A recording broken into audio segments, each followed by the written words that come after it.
കഴിഞ്ഞ 2 ദിവസമായി കേരളം ഒന്നാകെ ചർച്ച ചെയ്യുന്ന ഒരു വിഷയമാണ് തിരുവനന്തപുരം നെയ്യാറ്റിൻകരയിലെ ദുരൂഹ സമാധി സ്ഥലം. ഒരുപക്ഷെ കേരളത്തിൽ തന്നെ ആദ്യത്തെ സംഭവമാകും ഇത്തരം ഒരു സമാധി. വ്യാഴാഴ്ച രാവിലെയാണ് നെയ്യാറ്റിൻകര ആറാലമൂട് കാവുവിളാകം സിദ്ധൻ ഭവനിൽ ഗോപൻ മരിച്ചത്. മരിക്കുമ്പോൾ 69 വയസ്സായിരുന്നു പ്രായം. തങ്ങളുടെ പിതാവ് സമാധിയായെന്ന് എഴുതി വീടിന് പരിസര പ്രദേശങ്ങളിൽ മക്കൾ പോസ്റ്റർ പതിച്ചപ്പോഴാണ് മരണ വാർത്ത നാട്ടുകാരും പ്രദേശവാസികളും അറിയുന്നത്. ഉടൻ തന്നെ പോലീസും കളക്ടർ അടക്കമുള്ളവരും എത്തി പരിശോധന നടത്തി സമാധി സ്ഥലം കണ്ടെത്തിയിരുന്നു. കിടപ്പിലായിരുന്ന ഗോപൻ വ്യാഴാഴ്ച രാവിലെ മരിച്ചതിനെ തുടർന്ന് സമാധി എത്തിയെന്നാണ് ഭാര്യ സുലോചനയും മക്കളായ രാജസേനനും സനന്ദനും പറഞ്ഞത്. എന്നാൽ രാജസേനൻ പിന്നീട് ഈ മൊഴി മാറ്റി പറയുകയും ചെയ്തു. പിതാവ് സമാധിയാകാൻ ആഗ്രഹിക്കുന്ന വിവരം തന്നോട് പറഞ്ഞുവെന്നും അദ്ദേഹത്തിന്റെ ആഗ്രഹപ്രകാരമാണ് സമാധി ഇരുത്തിയതെന്നും അദ്ദേഹം പറഞ്ഞു. രാജസേനൻ കുടുംബക്ഷേത്രത്തിലെ പൂജാരിയാണ്.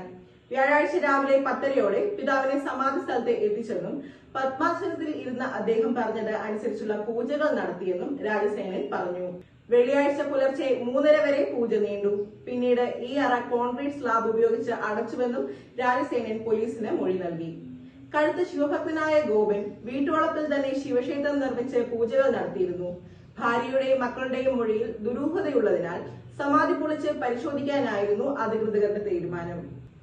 എന്നാൽ ആർഡിഒയും ഡിവൈഎസ്പിയും സ്ഥലത്തെത്തി സ്ഥലം പരിശോധിക്കുന്നതിനിടെ ഹിന്ദു ഐക്യവേദി, VSDP സംഘടനകളുടെ നേതാക്കളെത്തി സമാധി പൊളിക്കേണ്ട കാര്യമില്ലെന്നും അത് മതവികാരം വ്രണപ്പെടുത്തുന്നതാണെന്നും പറഞ്ഞതോടെ പൊളിച്ച് പരിശോധിക്കാമെന്ന തീരുമാനത്തിൽ നിന്നും തൽക്കാലം അധികൃതർ പിന്മാറി.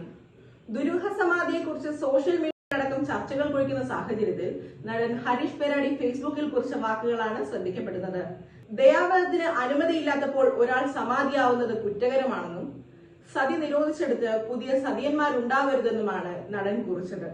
ദയാവധത്തിന് അനുമതി ലഭിക്കാത്ത രാജ്യത്ത് ഒരാൾ സമാധിയാവുന്നത് കുറ്റകരമാണ്.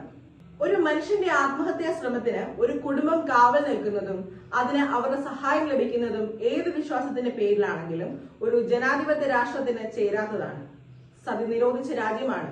പുതിയ സതിയന്മാർ ഉണ്ടാവരുത് എന്നതായിരുന്നു ഹരീഷ് പേരാടിയുടെ പോസ്റ്റ്. സമാധി പൊളിച്ച് സത്യം പുറത്തു കൊണ്ടുവരണമെന്നാണ് ഭൂരിഭാഗം മലയാളികളും ആവശ്യപ്പെടുന്നത്. കേരളത്തിൽ തന്നെയാണ് ഇത്തരമൊരു സംഭവം നടന്നതെന്ന് വിശ്വസിക്കാൻ കഴിയുന്നില്ലെന്നാണ് മറ്റു ചിലർ കുറിച്ചത്. ഭാവിയിൽ ഇതൊരു അമ്പലമാകുമെന്നതും ഒരുപാട് തീർത്ഥാടകർ വരുന്നതും ഒരുപാട് പണം ക്ഷേത്രത്തിൽ എത്തുമെന്നതും മക്കൾ സ്വപ്നം കണ്ടു കാണും. ജീവിച്ചിരിക്കുന്ന അച്ഛനമ്മമാർക്ക് ഇതൊരു ഭീഷണിയാണ്. സത്യം പുറത്തു കൊണ്ടുവരണം, അല്ലെങ്കിൽ കേരളം സമാധികളുടെ നാടെന്നറിയപ്പെടും. ഈ 21-ാം നൂറ്റാണ്ടിലും ഇതിനുവേണ്ടി ശബ്ദിക്കാൻ ആളുണ്ടല്ലോ, കഷ്ടം തോന്നുന്നു എന്നിങ്ങനെയെല്ലാമാണ് ജനങ്ങളുടെ പ്രതികരണങ്ങൾ. കോടതി ഉത്തരവ് ഇറങ്ങിയാലും സമാധി പൊളിക്കാൻ സമ്മതിക്കില്ലെന്ന നിലപാടാണ് കുടുംബം. സമാധി ഇരുത്തുമ്പോൾ മറ്റുള്ളവർ കാണാൻ പാടില്ല എന്നാണത്രേ ആരെയും അറിയിക്കാതെ കുടുംബം ചടങ്ങുകൾ നടത്തിയത്.